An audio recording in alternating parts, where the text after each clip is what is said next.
श्रीपादराजम शरणम प्रपद्ये श्रीपाद श्रीवल्लभ चारित्र्यामृत हा ग्रंथ खूप प्रभावशाली आहे, जीवनाचं सार्थक करणारा आहे. ज्यांना संतान प्राप्ती होत नाही त्यांच्यासाठी खूप प्रभावशाली आहे. त्याचबरोबर घरात सुख शांती नांदावी, आपल्या घराभोवती सुरक्षा कवच तयार व्हावं, आपल्या घरात सकारात्मकता ऊर्जा नांदावी, यासाठी या ग्रंथाचे पठण पठण नाही करता आलं तर श्रवणही सर्वांनी आपल्या घरात करावा. सर्वांना श्री स्वामी समर्थ. श्री गुरुदेव दत्त. अध्याय पहिला. श्रीपादराजम शरणम प्रपद्ये. श्रीपादराजम शरणम प्रपद्ये. अध्याय पहिला. श्री व्याघ्रेश्वर शर्मांचा रुद्धांत. श्री महागणपती, श्री महासरस्वती, श्री कृष्ण भगवान, सर्व चराचर वासिनी देवी देवता आणि सकल गुरु परंपरेच्या चरणी नतमस्तक होऊन मी त्या अनंत कोटी ब्रह्मांड नायक श्री दत्त प्रभूंच्या कलयुगातील श्रीपाद श्रीवल्लभ स्वामींच्या अवतार लीलांचे वर्णन करण्याचा संकल्प केला आहे. अनुसया आत्रीनंदन भगवान श्री दत्तात्रेय यांनी आंध्र प्रदेशातील पिटिकापुरम या गावी श्रीपाद श्रीवल्लभ या नावाने अवतार घेतला. त्यांच्या दिव्य चारित्र्याचे वर्णन यथायोग्य करणे अनेक पंडितांना आणि विद्वानांना सुद्धा जमले नाही. ते करण्याचे मी धाडस करीत आहे, ते केवळ आपणासारख्या थोर विद्वान श्रोत्यांच्या आशीर्वादामुळेच. मी शंकर भट, देवस्थ कर्नाटकी स्मार्त ब्राह्मण. माझा जन्म भारद्वाज गोत्रात झाला. मी श्रीकृष्ण दर्शनासाठी उडंपी तीर्थस्थानी गेलो असताना तेथील नयन मनोहरी मुकुटधारी कृष्णाने मला मंत्रमुग्ध केले. त्यांनी मला कन्याकुमारीस जाऊन कन्यका परमेश्वरीचे दर्शन घेण्याची आज्ञा केली. त्याप्रमाणे मी कन्याकुमारीत जाऊन त्रिवेणी सागरात स्नान करून श्री कन्यका देवीचे दर्शन घेतले. मंदिरातील पुजारी मोठ्या भक्तिभावाने देवीची पूजा करत होता. मी आणलेले लाल फूल त्यांनी मोठ्या श्रद्धेने देवीस अर्पण केले. देवी आंबा माझ्याकडे मोठ्या स्नेहपूर्व नजरेने पाहत असल्याचे जाणवले. ती म्हणत होती, शंकरा, तुझ्या अंतरंगातील भक्तिभावावर मी प्रसन्न झाली आहे. तू कुरळपुरी क्षेत्रात जा आणि श्रीपाद श्रीवल्लभ स्वामींच्या दर्शनाने आपल्या जीवनाचे सार्थक कर. त्यांच्या दर्शनाने मनाला अंतरात्म्याला जो आनंदाचा अनुभव येतो तो अनवरीय असतो. आंबा मातेचा आशीर्वाद घेऊन मी प्रवासाला आरंभ केला आणि थोड्या अंतरावर असलेला मरुतवल्ल या गावी येऊन पोहोचलो. लंकेतील राम रावण संग्रामात लक्ष्मणात इंद्रजिताची शक्ती लावून तो अचैतन्य अवस्थेत असताना श्री हनुमंताने संजीवनी बुटीसाठी द्रोणागिरी पर्वत उचलून आणला होता. तर लक्ष्मण संजीवनी बुटीने सजीव झाल्यावर हनुमंत जो पर्वत स्वास्थाने घेऊन जात असताना त्याचा एक मोठा तुकडा तेथे पडला. त्याचेच नाव मरुतमल्ल असे पडले. हे स्थान अत्यंत रम्य आहे. तेथे अनेक गुहा असून त्यात सिद्ध पुरुष गुप्त रूपे तपश्चर्या करत असतात. मी साऱ्या गुहांचे दर्शन घेण्यास आरंभ केला.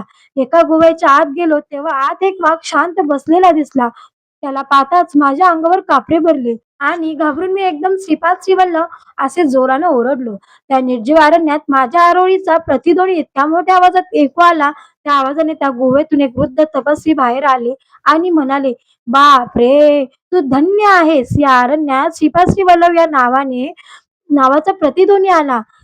श्री दत्तप्रभूंची कलियुगात श्रीपाद श्रीवल्लभ या नावाने अवतार घेतल्याचे योगी ज्ञानी परमहंस लोकांनाच माहीत आहे. तू भाग्यवान असल्याचे या पुण्यस्थळी आलास. तुझ्या सर्व कामना पूर्ण होतील. तुला श्रीपाद श्रीवल्लभांच्या दर्शनाचा लाभ होईल. या गुहेच्या दाराजवळ बसलेला वाघ एक अज्ञानी महात्मा आहे. त्याला नमस्कार कर. मी अत्यंत नम्र भावाने त्या वाघास नमस्कार केला. त्या वाघाने लगेच ओंकाराचा उच्चार केला. त्या आवाजाने सारा मरुतमल्ल पर्वत दुमदुमला. नंतर त्या व्याघ्राने श्रीपाद राजम शरणम प्रपद्ये असे स्वस्वरात प्रभूंना आळविले. त्याच वेळी एक चमत्कार झाला. त्या वाघाच्या ठिकाणी एक दिव्य कांतिमान पुरुष प्रगटला. त्याने त्या वृद्ध तपस्व्याला साष्टांग प्रतिपात केला आणि क्षणार्धात आकाश मार्गाने निघून गेला. त्या वृद्ध तपस्व्याने मला त्याच्या गुहेत मोठ्या आग्रहाने नेले. गुहेत गेल्यावर त्यांनी केवळ संकल्पनेने अग्नी प्रज्वलित केली. त्यात आहुती देण्यासाठी लागणारे पवित्र साहित्य, मधुर फळे याची निर्मिती केली. वैदिक मंत्र उपचारासह या पदार्थांची अग्नीत आहुती दिली. ते वृद्ध तपस्वी सांगू लागले, या कलियुगात यज्ञ, याग, सतकर्म सारे लपूत झाले आहे. पंचभूतात्मक सृष्टीतून सर्व लाभ करून घ्यायचा, परंतु त्या देवतांचे मात्र विस्मरण करायचे असा मानवाचा धर्मच झाला आहे. देवांची प्रीती प्राप्त करण्यासाठी यज्ञ करावे व त्यांना संतुष्ट करावे. त्यांच्या कृपाप्रसादाने प्रकृती अनुकूल होते. प्रकृतीमधील कोणत्याही शक्तीचा प्रकोप माणूस सहन करू शकत नाही. प्रकृतीमधील शक्तीची मानवाने यथायोग्य मार्गाने शांती करावी, अन्यथा अनेक संकटे उद्भवतात. मानवाने धर्म आचरण न केल्यास प्राकृतिक शक्ती त्याची शिक्षा यथाकाली देते. लोकहितासाठी मी हा यज्ञ केला आहे. या यज्ञाचे फलस्वरूप म्हणून तुला श्रीपाद श्री वल्लभ स्वामींचे दर्शन होईल.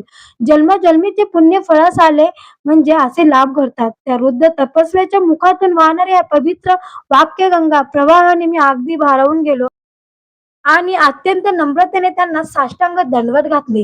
मी त्या तपस्व्याच्या चरणी प्रार्थना केली. हे ऋषीवर, मी पंडित नाही, योगी नाही, साधक नाही. मी अल्पज्ञ आहे. माझ्या मनातील संदेहाची निवृत्ती करून आपण आपला वरदहस्त माझ्या मस्तकी ठेवावा. त्या महापुरुषाने माझ्या शंकेचे समाधान करण्याचा मनोदय दर्शविला. मी म्हटले, हे सिद्धी मुनिवर, मी कन्यका देवीचे दर्शन घेताना देवीने सांगितले होते की कुरवपुरी जाऊन श्रीपाद श्री वल्लभ स्वामींचे दर्शन घ्यावे. मी तेथे जाण्यासाठी निघालो असताना मार्गात आपले व व्याघ्ररूपी महात्मांचे दर्शन झाले. ते कोण होते? तसेच दत्तप्रभू म्हणजे कोण? ह्याविषयी कृपा विस्तारपूर्वक सांगावे. तेव्हा त्या वृद्ध तपस्व्याने सांगण्यास सुरुवात केली. या आंध्र प्रदेशातील गोदावरी मंडलातील आद्रिमुनींची तपोभूमी अशा नावाने प्रसिद्ध असलेल्या अद्रेयपूर ग्रामात एक कश्यप गोत्री ब्राह्मण कुटुंब वास्तव्य करीत होते. त्यांना परमेश्वराच्या कृपाप्रसादाने एका पुत्राचा लाभ झाला. ब्राह्मण अत्यंत विद्वान, आचार संपन्न होता, मात्र पुत्र मतिमंद होता. आई वडिलांनी त्यांचे नाव व्याघ्रेश्वर असे ठेवले. व्याघ्रेश्वर मोठा होऊ लागला, परंतु त्याच्या बुद्धीची वाढ मात्र होतच नव्हती. पित्याने त्याला शिकवण्याचे खूप प्रयत्न केले, परंतु त्यास संपूर्ण संध्यावदन सुद्धा करता येत नसे. एवढ्या विद्वान ब्राह्मणाचा पुत्र असा अज्ञानी, अशी गावातील लोकांची टोचणी त्यांना अत्यंत दुःखदायक वाटे. एका ब्रह्ममुहूर्तावर त्यास स्वप्न पडले. त्यात त्यांना एक दिव्य बालकाचे दर्शन झाले. ते बालक आकाशातून खाली येत होते. त्यांचे चरणकमल भूमीस लागताच भूमी सुद्धा दिव्य कांतिमान झाली. तो बालक हळूहळू पावले टाकीत टाकीत वेगळेश्वराकडे आला आणि म्हणाला, मी असताना तुला भय कशाचे? या ग्रामाचे व माझ्या तृणानुबंध आहेत. तू हिमालयातील बद्री करण्यास जा, तेथे तुझे सारे शुभ होईल. एवढे सांगून तो बालक अंतर्धान पावला. त्या दिव्य बालकाच्या संदेशानुसार व्याघ्रेश्वर शर्मा हिमालयातील बद्री करण्यात जाण्यात निघाला. मार्गात त्यास अन्नपाण्याची काहीच अडचण पडली नाही. श्रीदत्त कृपेने त्याला वेळेवर अन्नपाणी मिळे. मार्गात एक कुत्रा भेटला व तो त्यांच्या बरोबर बद्री वनापर्यंत सोबत होता. या प्रवासात त्यांची उर्वशी कुंडात स्नान केले. यावेळी एक महात्मा आपल्या शिष्य समुदायासह उर्वशी कुंडात स्नान करण्यासाठी आले. व्याघ्रेश्वरांनी त्या गुरुवर्यांना साष्टांग नमस्कार केला आणि माझे शिष्यत्व स्वीकारावे अशी नम्र प्रार्थना केली. त्या महान गुरुवर्याने शिष्य करून घेण्याचे मान्य केले आणि आश्चर्य असे की तत्काळ बरोबर असलेले ते कुत्र अंतर्धान पावले. त्यावेळी ते महात्मा म्हणाले, हे व्याघ्रेश्वरा, तुझ्या बरोबर आलेला तो श्रधन तुझ्या पूर्वजन्मी केलेल्या पुण्याचे घोतक होते. त्याने तुला आमच्या स्वाधीन करून ते अंतर्धान पावले. श्रीपाद श्री वल्लभ स्वामींच्या कृपेमुळेच तू येथे आलास आणि या पुण्यप्रद कुंडात स्नान करू शकला. ही नरनारायणाच्या वास्तव्याने पुनीत झालेली तपोभूमी आहे. यावर व्याघ्रेश्वर म्हणाला, हे गुरुदेव, श्रीपाद श्री वल्लभ कोण आहेत? यांनी माझ्यावर एवढी कृपा का केली? गुरुदेव म्हणाले, ते साक्षात दत्तप्रभूच आहेत. त्रेतायुगात भारद्वाज महिषांनी सावित्री काटक चयन नावाचा महायज्ञ श्री क्षेत्र कीटिकापुरम येथे संपन्न केला होता. त्या यज्ञप्रसंगी शिव पार्वतींना आमंत्रित केले होते. त्यावेळी शिवांनी महिषांना आशीर्वाद दिला की तुमच्या कलियुगामध्ये अनेक महात्मा सिद्ध पुरुष, योगी पुरुष अवतार घेतील. अनेक जन्माच्या पूर्ण कर्माने दत्तभक्तीचा अंकुर फुटतो व तो पुढे सातत्याने वाढत गेल्यास श्रीपाद श्री वल्लभ स्वामींचे दर्शन होते. त्यांच्या चरणस्पर्शाने संभाषणाने भाग्य लागते. हे व्याघ्रेश्वरा, तुझ्यावर स्वामींची कृपा झाली आहे. मी आता माझ्या गुरुदेवांच्या दर्शनास जात आहे. पुन्हा 1 वर्षाने येईल. तुम्ही तुमच्या गुहेत आत्मज्ञान प्राप्तीसाठी तपश्चर्या करावे असे सांगून ते महान गुरुदेव द्रोणागिरी पर्वताकडे गेले.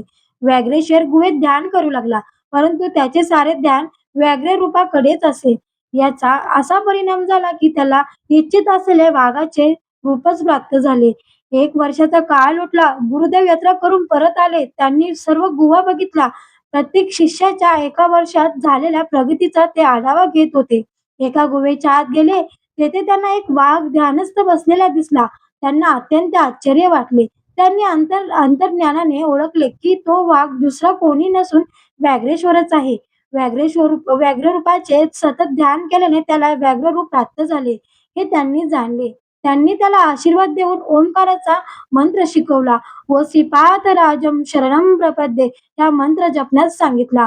गुरु आज्ञेनुसार व्याघ्रेश्वर त्या रूपातच मंत्राचा जप करू लागला. वाघाच्या रूपातच त्याने कुरवपूरला प्रयाण केले. यथाकाली तो कुरवपूर ग्रामाजवळ येऊन पोचला. मध्ये कृष्णा नदी वाहत होती.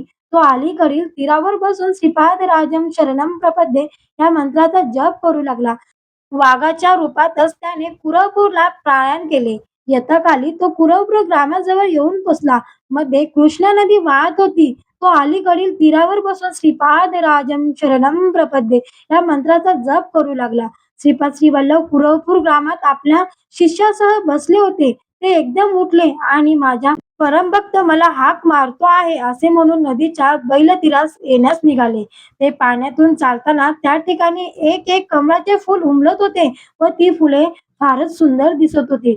स्वामी पैल तीरावर पोचल्यावर व्याघ्रेश्वराने त्यांच्या दिव्य चरणावर आपले मस्तक ठेवून अत्यंत भक्तिभावाने नमस्कार केला.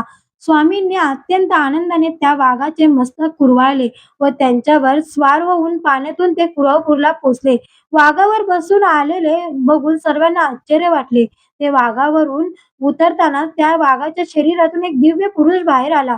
त्यांनी आपल्या देहाचे व्याघ्रजित वाघाचे कातडे स्वामींनी आसन म्हणून स्वीकार करावा अशी विनंती केली. तो श्रीच्या चरणी अत्यंत भक्तिभावाने नतमस्तक झाला. त्यांचे अष्टभाव जागृत होऊन प्रेमभावाने त्यांनी स्वामींच्या चरणावर आपल्या नेत्रातील अश्रूंचा अभिषेक केला.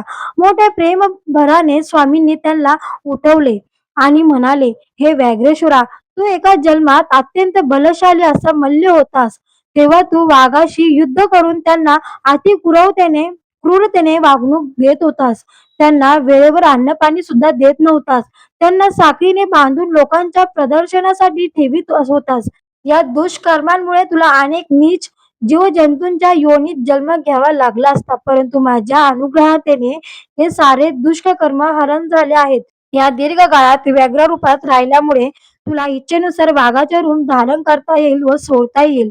हिमालयात कित्येक वर्षांपासून माझी तपश्चर्या करणाऱ्या महान सिद्धांचे तुला दर्शन होईल आणि आशीर्वादही मिळेल. योग्य मार्गातून तू अत्यंत प्रज्ञावंत होशील असा स्वामींनी आशीर्वाद दिला.